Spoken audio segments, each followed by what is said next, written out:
창세기 18장 1절로부터 8절 말씀을 중심으로 해서 숨겨진 축복을 찾아라 라는 제목으로 같이 은혜를 나누고자 합니다. 제가 항상 여러분들에게 강조하는 것이 있지요. 그게 뭐냐면 하나님은 우리에게 어떤 것을 주신다? 좋은 걸 주신다라는 겁니다. 야고보서 1장 17절 말씀에 보면은 온갖 좋은 은사와 온전한 선물이 다 위로부터 빛들의 아버지께로부터 내려오나니 그랬습니다. 그렇습니다. 우리 하나님 아버지께서 우리들에게 온갖 좋은 것을 주신다라는 겁니다. 그럼 왜 이렇게 하나님 우리에게 온갖 좋은 것을 주시는 걸까요? 그것은 아주 분명합니다.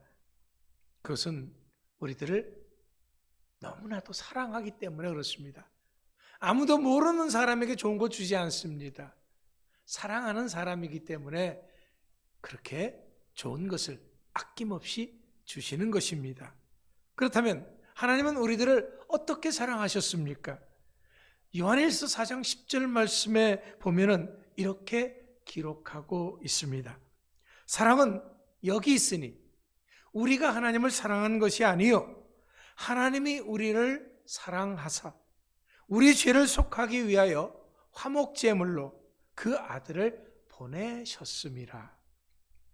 우리가 하나님을 믿기 전 우리는 죄로 죽을 수밖에 없는 상태에 있었습니다.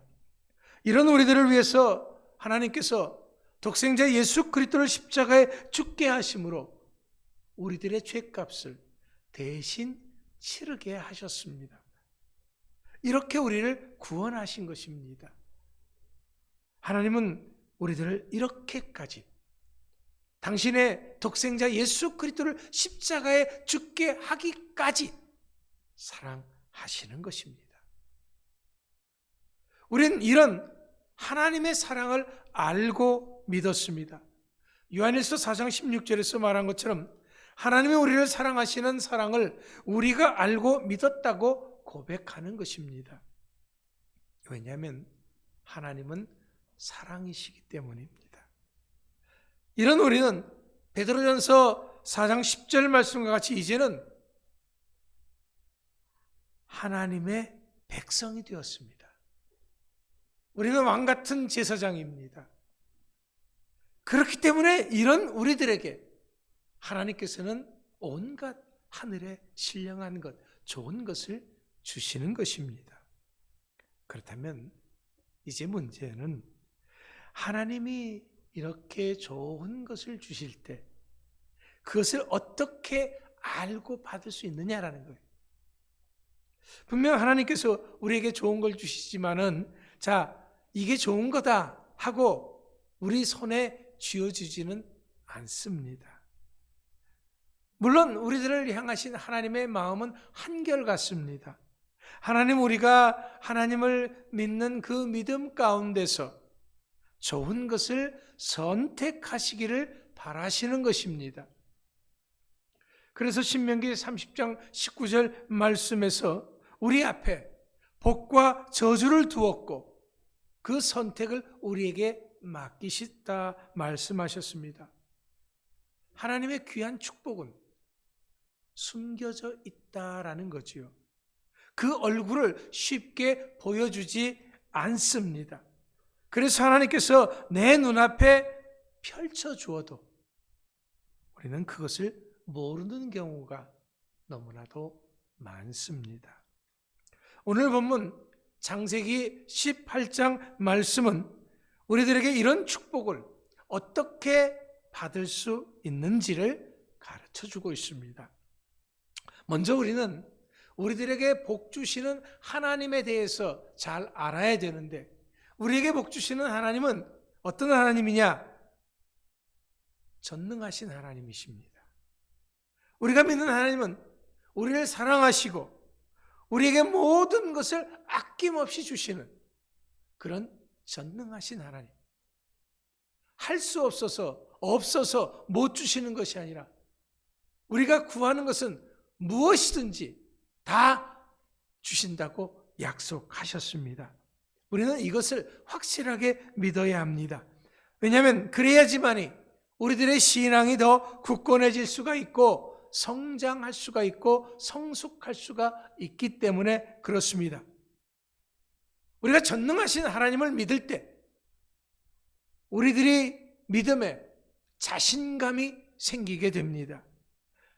이 세상 험한 일을 헤쳐 나아감에 있어서 결코 두려워하지 않게 됩니다. 하나님께서 아브라함을 찾아오셔서 당신을 소개하실 때 전능하신 하나님으로 소개를 했습니다. 왜냐하면 지금 아브라함의 상황이 너무나도 안 좋았기 때문에 그렇습니다. 뭐 때문에 안 좋았느냐? 하나님께서 아브라함에게 처음 아브라함을 부르실 때 축복을 약속하셨습니다. 너의 자손으로 하여금 큰 민족을 이루게 해주시겠다 약속을 하셨습니다. 하늘의 별처럼 바닷가의 모래처럼 많은 자손들을 주시겠다고 약속을 하셨습니다. 그런데 지금 아브라함의 나이가 몇 살이냐 그러면 99세입니다. 그러니까 자손을 얻을 수 있는 나이가 훨씬 지나가 버렸다라는 거죠. 그런데도 아브라함에게는 단 한 명의 자손도 없었습니다. 정식적인 자손을 얘기하는 것이죠. 그런데 이런 아브라함을 안심시키기 위해서 하나님께서는 당신을 전능한 하나님으로 소개를 하는 것입니다. 이것은 내가 전능한 하나님이기 때문에 내가 너를 찾아왔다. 이제는 더 이상 그런 자손의 걱정을 하지 않아도 된다는 그런 의미입니다. 왜냐하면 하나님께서 모든 문제를 해결해 주실 것이기 때문에 그렇습니다.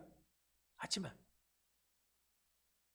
아브라함은 이것을 보통 사람의 상식으로는 받아들일 수 없기 때문에 웃었던 것입니다.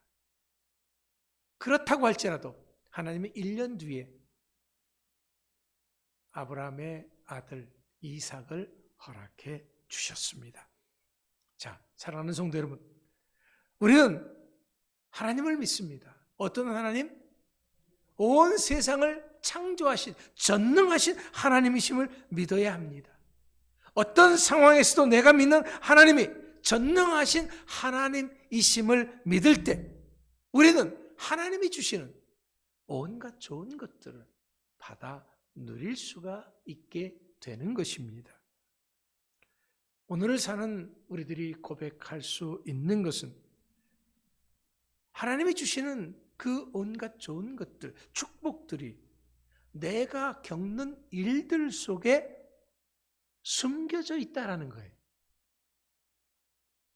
하나님께서 어느 날 갑자기 나타나셔서 이게 축복이다라고 주시는 것이 아니라 항상 우리들의 삶 속에 축복거리들을 주고 계신다라는 거예요. 단지 이것을 내가 모를 뿐입니다. 왜냐하면 내가 하나님을 향한 믿음이 부족하기 때문에.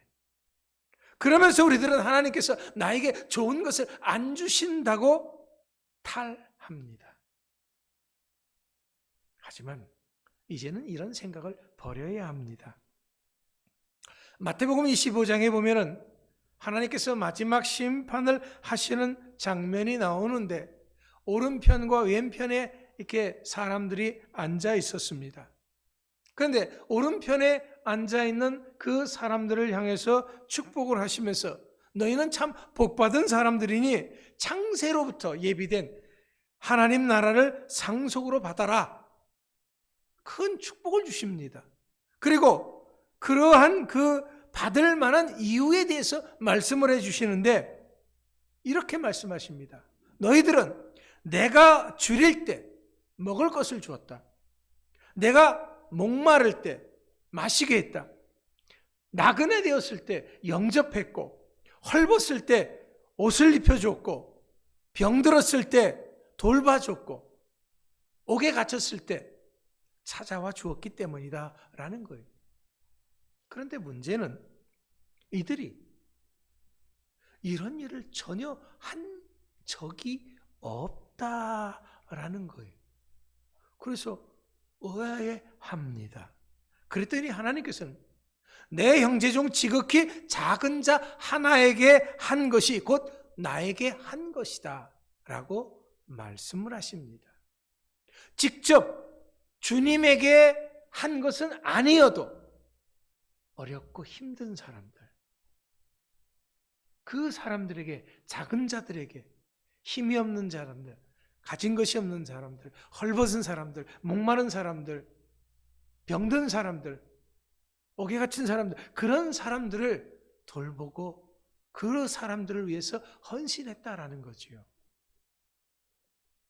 그러면서 왼편에 앉아있는 자들에게는 저주받은 자들이라고 하면서 나를 떠나 마귀와 그 사자들을 위해 예비된 영원한 불에 들어가라 말씀을 하셨습니다.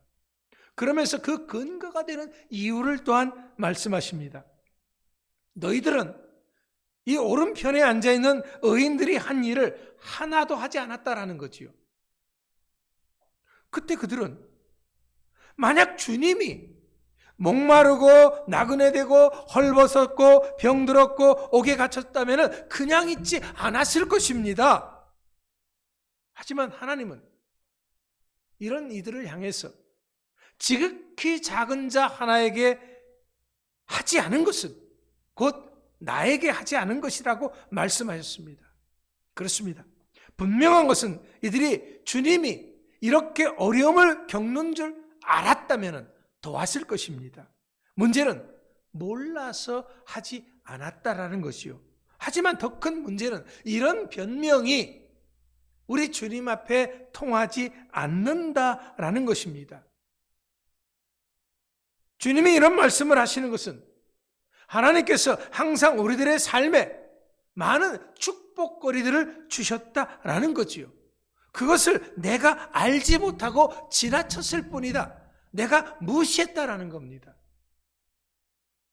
우리가 할 일이 많은데 내 살기에 바빴다.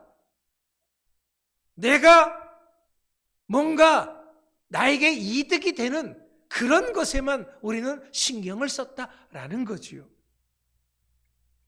그렇다면 우리는 어떻게 해야 됩니까? 그것은 오늘 본문 속에 아브라함을 본받으면 됩니다. 그렇다면 아브라함이 어떻게 했습니까?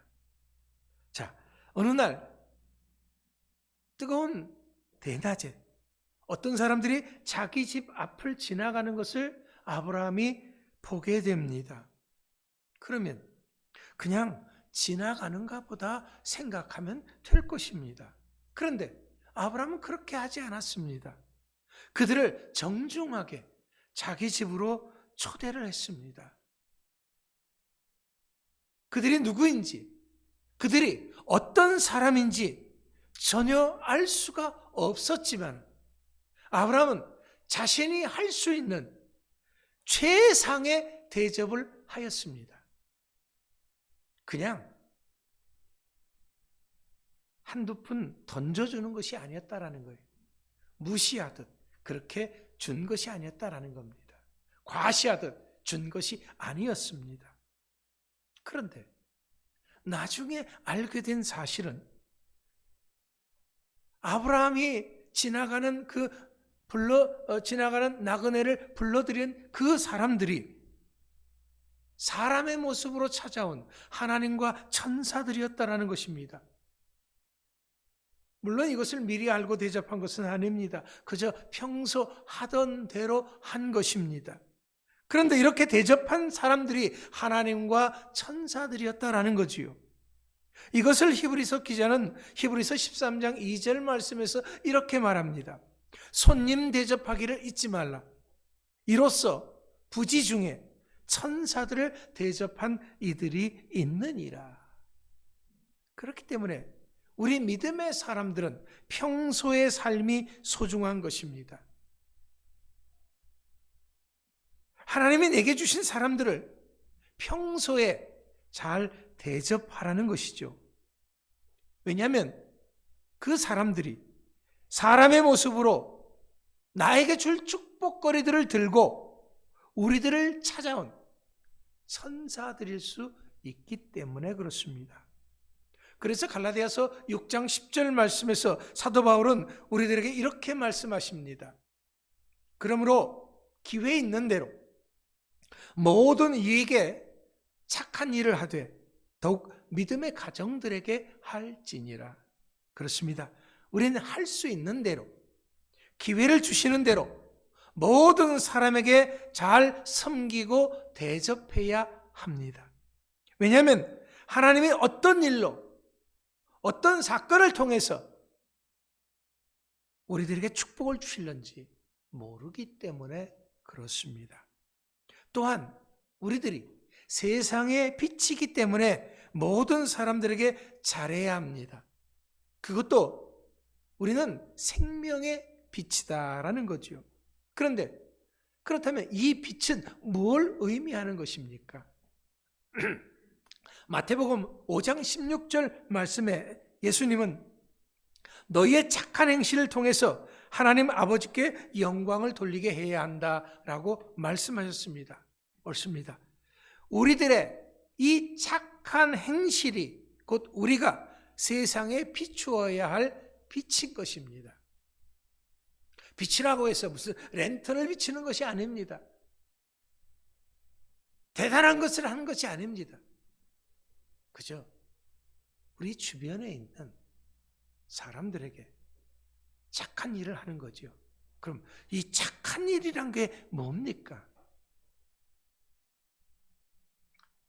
우리는 뭔가 가져야지만이 물질만 항상 생각하는 경우가 있습니다. 그러나 잘못된 생각입니다. 착한 일은요, 말 한마디도 착한 일이에요. 표정 하나도 착한 일인 겁니다.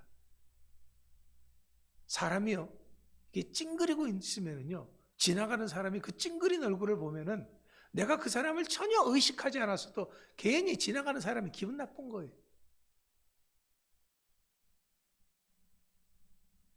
우리가 우리에게 다가온 사람들에게 따뜻한 말 한마디 해준다는 거, 이거 굉장히 소중한 겁니다. 우리들의 밝은 미소, 이게 착하고 선한 일인 거예요. 여러분들 무슨 엄청 우리가 착한 일하고 무슨 그런 걸 한다 그러니까 돈이 들고 힘이 들고 그래서 할 수 없다고 생각하는데 그게 아닙니다. 그저 옆에 있는 사람 따뜻하게 손 한 번 잡아주는 것, 어깨 한 번 두들겨 주는 것조차도 참 힘이 되는 일인 것입니다. 물론 우리가 하는 모든 사람들에게 다 잘하면 좋을 겁니다. 그런데 다 잘할 수는 없잖아요. 하지만 적어도 내 옆에 있는 믿음의 가정, 믿음의 형제들에게라도 해야 한다는 것입니다. 그렇게 하라고 우리들을 한 교회, 한 성도가 되게 하신 것입니다. 사실 우리는 예수 그리스도의 몸과 피를 나눈 한 형제요 자매들입니다. 물론 무엇을 바라고 이렇게 하라는 것은 결코 아닙니다. 이것은 우리 믿음의 사람들이 당연히 해야 할 일이기 때문에 하라는 것이죠. 그런데 바로 이런 일들 속에 때로는 엄청난 하나님의 축복이 숨겨져 있다라는 겁니다. 하늘의 상급이 들어 있다라는 거지요. 그래서 멀리 있는 사람들에게 보다도 내 가까이 있는 사람들에게 먼저, 믿음의 형제들에게 먼저 선을 베풀라라는 겁니다. 사랑하는 성도 여러분, 우린 축복받은 하나님의 자녀들입니다. 하나님의 축복의 통로가 되는 사람들입니다. 세상의 빛이 되는 사람들입니다. 그렇기 때문에 이제 이런 사람답게 나누며 섬기는 삶을 살 수 있게 되기를 축원합니다. 이제는 하나님께서 우리들에게 주신 축복을 아무리 꼭꼭 숨겨 놓으셨다고 할지라도 그 축복들을 다 찾아서 내 것으로 만드는 멋진 신앙인들이 될 수 있기를 축원합니다. 기도하겠습니다.